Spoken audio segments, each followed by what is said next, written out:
Wow, what a wonderful day. It sure is great to explore the outdoors. Yeah, it kind of reminds me of my childhood. When I used to go outside and play, or go on the hikes with my family. Yeah, that's crazy. I would do the same.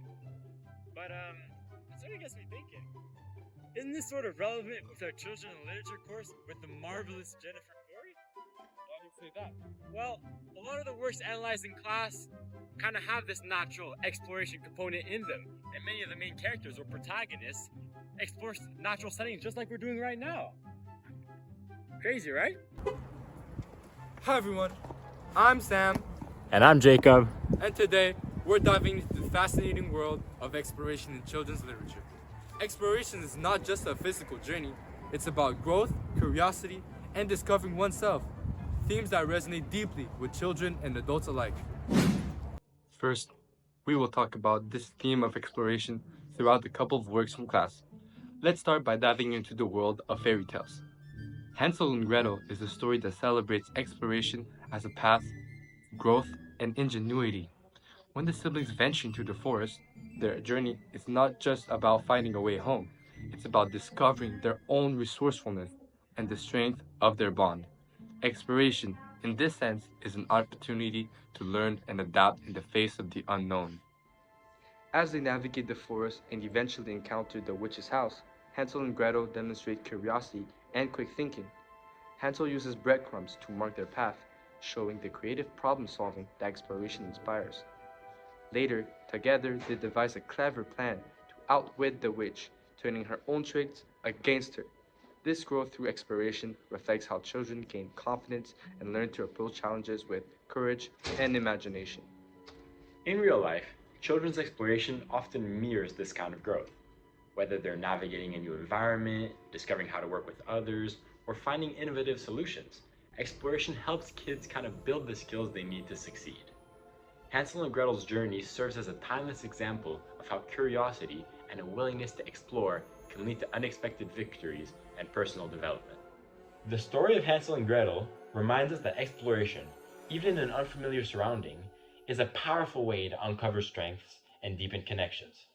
It's through their journey that Hansel and Gretel learn to trust themselves and each other, showing that exploration is not just about what we're exploring, it's also about who we become along the way.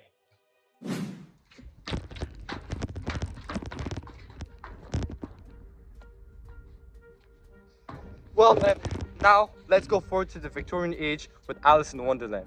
In Alice's Adventure in Wonderland, exploration is a central theme, capturing the wonder and challenges of a child navigating an unfamiliar world. From the moment Alice follows the White Rabbit, she embarks on a journey filled with confusion, discovery, and growth.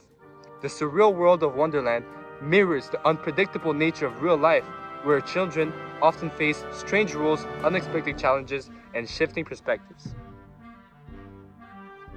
Alice's exploration reflects a child's attempt to make sense of a complex world. When she encounters characters like the Cheshire Cat or the Queen of Hearts, she learns to question authority, adapt to changing circumstances, and develop her confidence. These interactions symbolize the real-life process of growing up, learning to navigate societal expectations, confront fears, and assert one's individuality. As Alice grows bolder, she begins to rely on her own judgment rather than the bizarre logic of Wonderland's inhabitants. This mirrors how children gradually develop critical thinking and self-awareness in the face of life's uncertainties. Exploration, in this context, is not about discovering new places. It's about understanding oneself and one's role in a larger, often confusing world. Ultimately, Alice's journey reminds us that exploration is an essential part of growing up. Just like Alice in Wonderland, children navigate a reality that often feels nonsensical, but it is through this exploration that they learn resilience, creativity, and the power of self-discovery.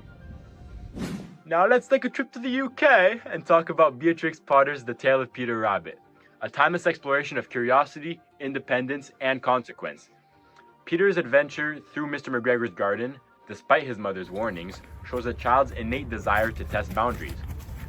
One striking moment is when Peter, tempted by the delicious vegetables, sneaks into the garden, munches on lettuces and radishes, and ultimately gets caught, narrowly escaping the farmer's clutches. Peter's experience mirrors real-life childhood exploration, testing forbidden spaces like a backyard fence or sneaking into an off-limits area, driven by curiosity. His journey highlights an important lesson.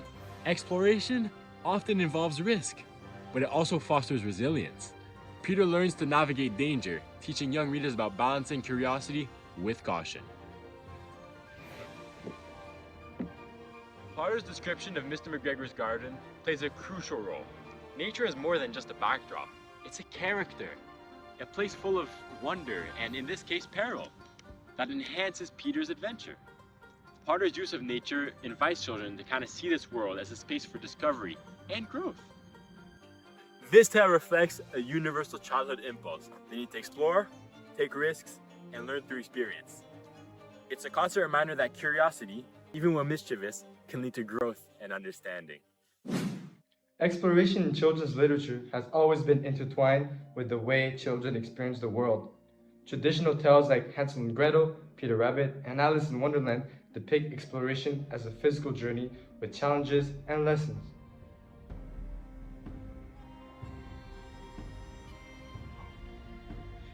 These stories were written in an era where children's lives were intertwined with nature and outdoor play.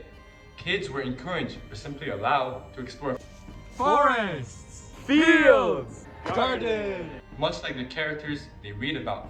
The tales taught independence, resilience, and creativity through interaction with the physical world. But today, the reality of exploration has changed. Modern children spend more time indoors, often glued to screens.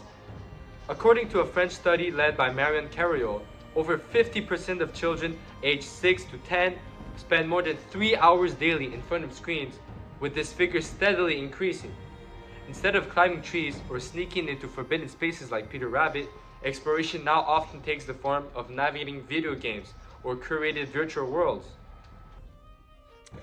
This shift isn't just about technology, it's also rooted in modern parenting.